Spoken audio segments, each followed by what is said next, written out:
அடே SRH bro, மனசாட்சி இருக்கா ப்ரோ? பாவம் ப்ரோ ஆர்சிபி. அதுக்கு முன்னாடி நம்ம சேனலை மறக்காமல் சப்ஸ்கிரைப் பண்ணி வச்சுட்டு வீடியோஸை பாருங்கள்.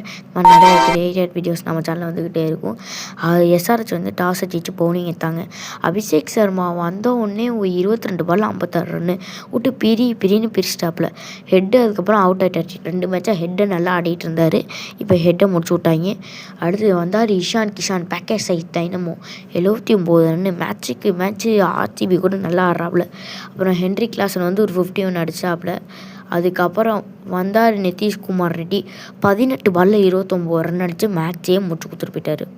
ஏகே அது பண்ண எஸ்ஆர்எஸ் பக்கம். ஆனால் ராஷிக் சலாம் இந்த யங்ஸ்டர் மாதிரி நல்லா போட்டிருந்தார். 255 ஹியூஜ் டார்கெட்.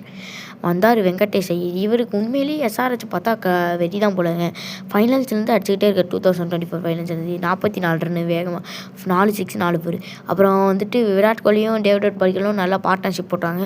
எப்போ விராட் கோலி இது முடிஞ்சிச்சோ முடிஞ்சு ஆர்சிபி முடிஞ்சு. அப்புறம் ரஜத் பட்டிதார் வந்து ஒரு 50 போட்டு ட்ரை பண்ணார். குர்னால் பாண்டியா வந்து ஒரு 41 போராடினார். பட் முடியல. எஸ்ஆர்ஹெச் ஜெயிச்சிட்டாங்க.